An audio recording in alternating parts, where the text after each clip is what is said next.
The Community Works Program employees in the Northwest say they are tired of being taken advantage of.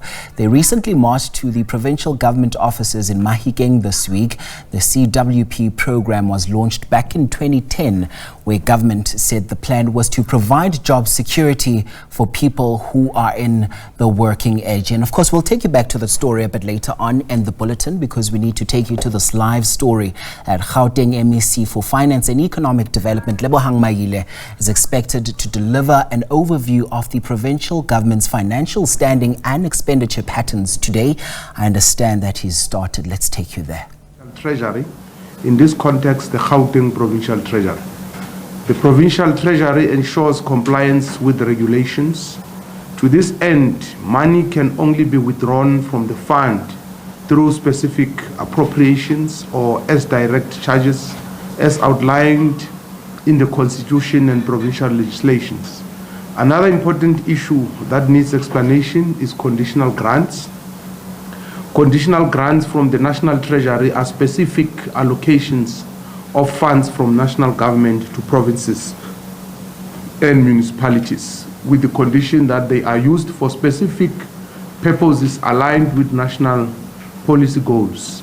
These grants aim to ensure that provinces and municipalities adhere to national standards and priorities and can be used for capital projects or operational expenses depending on the grant's specific conditions, which are outlined in the Division of Revenue Act number 24 of 2024.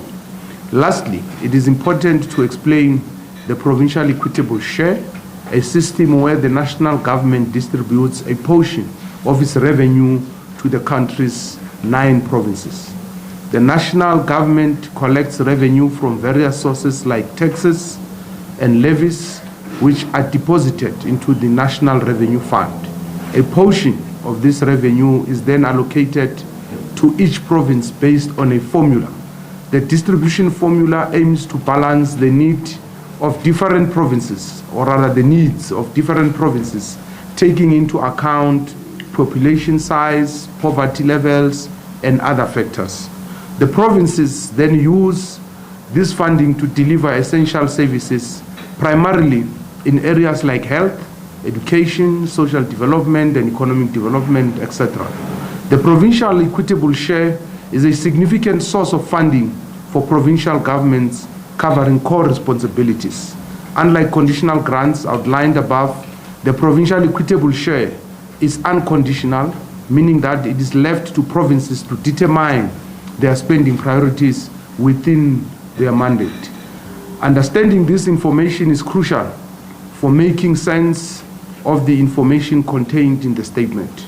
The Gauteng provincial government entered into the 2024-2025 financial year with a main budget of 165.8 billion, which was later adjusted to 168.76 billion and adopted by the Gauteng provincial legislature. As at the end of the said financial year, the overall expenditure for the Gauteng provincial government stood at 166.97 billion, which represents 99% of the adjusted budget. The breakdown of expenditure by departments, with the expenditure percentages rounded off per accounting practice, is as follows. The Department of Infrastructure spends 3.5 billion, translating to 100% of its total adjusted budget, with a slight outcome, or rather underspending, of 1.2 million. The Gauteng Provincial Treasury spends 787.4 million against an adjusted budget of 811.7 million, representing expenditure of 97% of its total adjusted budget. So the department is underspent by 24.3 million. Gauteng Department of E-Government spent 1.76 billion against an adjusted budget of 1.83 billion, representing 96% of its total budget. The department has underspent by 70.1 million. The Department of Sports, Arts, Culture and Recreation spent 1 billion against an adjusted budget of 1.1 billion, representing expenditure of 95% of its total budget. This reflects an outcome of 59.5 million, rather the underspent. The Department of Agriculture and Rural Development spent 1.05 billion of its allocated 1.1 billion, representing expenditure of 95% of its total adjusted budget. The department has underspent by 53.4 million. The Department of Community Safety spent 2.48 billion of its allocated 2.56 billion, representing the expenditure of 97% of its total budget. The department has underspent by 86.1 million. The Department of Roads and Transport spent 9.77 billion against an adjusted budget of 9.78 billion, representing 100% of expenditure. The department has underspent about 35.9 million. The Department of Human Settlement spent 5.47 billion against an adjusted budget of 5.64 billion, translating to expenditure of 97% of its allocation. The department has an outcome of 168.7 million. The Department of Cooperative Governance and Traditional Affairs spends 953 million of its allocated adjusted budget of 1 billion, representing expenditure of 94%. The department has an outcome of 63.7 million. The Department of Economic Development spent 1.75 billion against an adjusted budget of 1.77 billion, representing 99% of expenditure. The department has an outcome of 25.5 million. Gauteng Provincial Legislature spends 833.7 million against an adjusted budget of 89.5 million, translating to 93% of expenditure of its total budget. The legislature has an outcome of 64.8 million. Office of the Premier spent 806.5 million of its adjusted budget of 807 million, reflecting expenditure of 100% of its total allocation. The department has an outcome of 508,000. The Department of Social Development spent 5.70 billion of its adjusted budget of 5.81 billion, reflecting expenditure of 98%. The department has an outcome of 102.9 million. The Department of Health spent 65.29 billion of its adjusted budget of 66.01 billion. This translates to expenditure of 99% of its total allocation. However, they have underspent by about 724.6 million. The Department of Education spent 65.82 billion of its adjusted budget of 66.14 billion, representing expenditure of 100% of its allocation, but still there's about 317.35 million that has not been spent. The information above indicates that the Gauteng provincial government recorded a total outcome or underspending of 1.799 billion, with 1.41 billion, or rather 58%, from the Department of Health and Education, and the balance of 769 million, or 42%, cumulatively attributed to the rest of the departments. Of the 1.799 billion year-end financial outcome or underspending, a total of 381.510 million was under conditional grants, and the balance of 1.418 billion was from the provincial equitable share.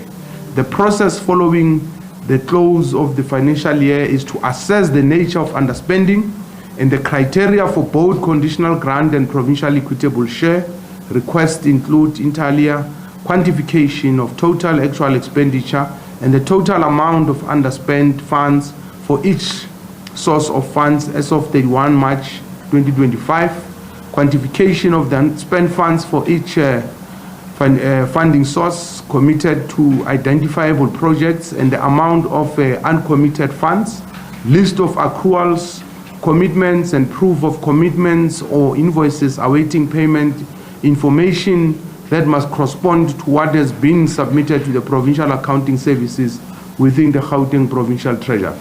For infrastructure projects, proof of commitments in accordance with Section 21 of the 2024 Division of Revenue Act of 2024, which requires the Gauteng Provincial Treasury to submit a list for each project for which rollovers are requested, clearly stipulating the tender details, pricing and numbers relating to each ongoing infrastructure project or invoices awaiting payment in respect of current expenditure.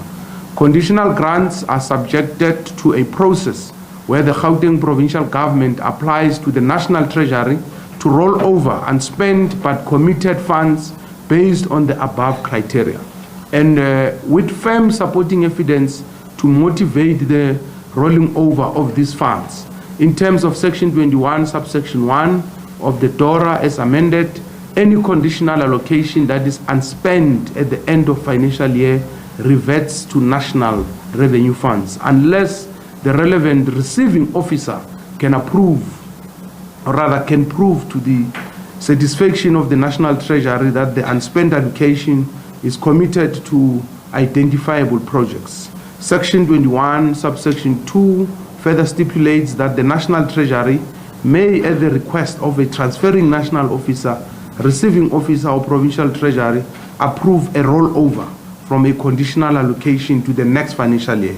Of the 381.510 million in conditional grant underspending, a total of 295.665 million was the subject of an application to the National Treasury, while the relevant departments could not motivate and provide evidence for the balance of 85.845 million, which will revert to National Revenue Fund. The 1.418 billion in the provincial equitable share funding will also be subject to an internal Gauteng Provincial Government process led by Gauteng Provincial Treasury and subject to intense scrutiny, with all requests evaluated not just on financial aspects only, but also performance to provide comfort that there are no underlying impediments to the absorption of funds rolled over. Above all else, this process aims to ensure that service delivery imperatives are realized. The Gauteng Provincial Government, like other South African provincial governments, is legally obliged to pay its creditors within 30 days of receiving an invoice unless otherwise agreed upon in a contract. This obligation stems from the Public Finance Management Act and Treasury Regulations 8.2.3. The provincial government is also expected to monitor its compliance with this regulation and report on its performance. As at the end of quarter 4 of 2024-2025 financial year, 9 of the 14 provincial departments have achieved 100% compliance with the payment of service providers' invoices. These departments are the Office of the Premier, the Department of Roads and Transport, Department of Community Safety, Department of Human Settlement, Department of Economic Development, Department of E-Government, Department of Sports, Arts, Culture and Recreation, Department of Cooperative Governance and Traditional Affairs, and the Gauteng Provincial Treasury. The Department of Social Development was able to pay 98% of invoices within 30 days, while the number stands at 88% for the Department of Infrastructure Development, when life departments are excluded. The Department of Agriculture and Rural Development and the Department of Education paid 71% and 80% respectively of invoices within 30 days.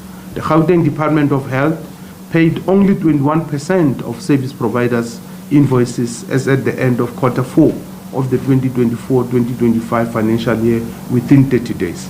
The Gauteng Provincial Government is committed to ensuring compliance with the legal obligation to ensure that payments due to creditors, including intergovernmental claims, are paid within 30 days. This is not only an expression of respect for the law, but also because we recognize that the timely payment of invoices is crucial for the health of the economy, especially for small, medium, and micro enterprises who rely on government payments to sustain their businesses. Where compliance is not at 100%, the Gauteng Provincial Government will continue to develop and monitor instruments to facilitate improvements. It is important to state that whatever funds cannot be motivated will revert to the Provincial Revenue Fund. Instructively, these funds remain available for reallocation to programs and projects and are in no way lost by Gauteng Provincial Government. Service delivery is a top priority for the Gauteng Provincial Government. For this reason, we remain committed to ensuring that underspent funds are reallocated to crucial programs and projects in order to ensure that the residents of our province continue to receive the necessary public services needed to alleviate the triple challenges of poverty, unemployment, and structural inequalities. The Gauteng Provincial Treasury remains deeply committed to the principle of good governance, at the heart of which is accountability, transparency, and responsiveness. For this reason, we have and will continue to provide the residents of Gauteng with information pertaining to how money is being spent by departments and entities of the Gauteng Provincial Government. The Gauteng Provincial Treasury has an open door policy within the law to provide information that may be required by all stakeholders, including the media and particularly residents of Gauteng, to whom we are unwaveringly committed. At the beginning of the term of the 7th administration, we promise to be a transparent, accountable, and transformational treasury. It is a promise that we have every intention of keeping. Thank you. Thank you very much, MEC. Colleagues, here's a statement from the MEC. You have the statement in front of you. We'll now open for Q&A. Just remember to say who you are, where you are coming from, and then you can ask a question. On this side, Stephen, I'll start with you. We'll come to EWN here, and then we'll start with those two. You can start. I've noted you at the back. I can't see. Yeah. Thank you. My name is Stephen from the MEC. Two questions. The first one is that why doesn't the Provincial Treasury coordinate spending with local municipalities where their budgets have been exhausted beyond 100% and are still waiting for their equity share from the Provincial and National Treasury? Because now there's like a level of coordination. There's overspending in local municipalities while there's underspending in provincial government. So I'm asking why there's a lack of coordination. And the second one comes to why has the commitment to pay service providers changed from 15 days and less? Now it has come to 30 days, because in the previous administrations from Makura, he has been committing to changing that payment deadline from 30 to 15 days. When the news of financial took over, it was already at 15 days. It's Gauteng MEC there for economic growth, Lebohang Maile. And of course, the MEC painted a picture of a constrained public finances, highlighting both macroeconomic pressures and internal inefficiencies, and revenue projections remain tight. And while some streams performed well, others underdelivered. This was due to sluggish economy and collection inefficiencies. And one of the key issues that was flagged was overspending in certain departments, particularly the health and infrastructure, where project overruns and supplier payment backlogs are straining budgets. And we pause it here for now.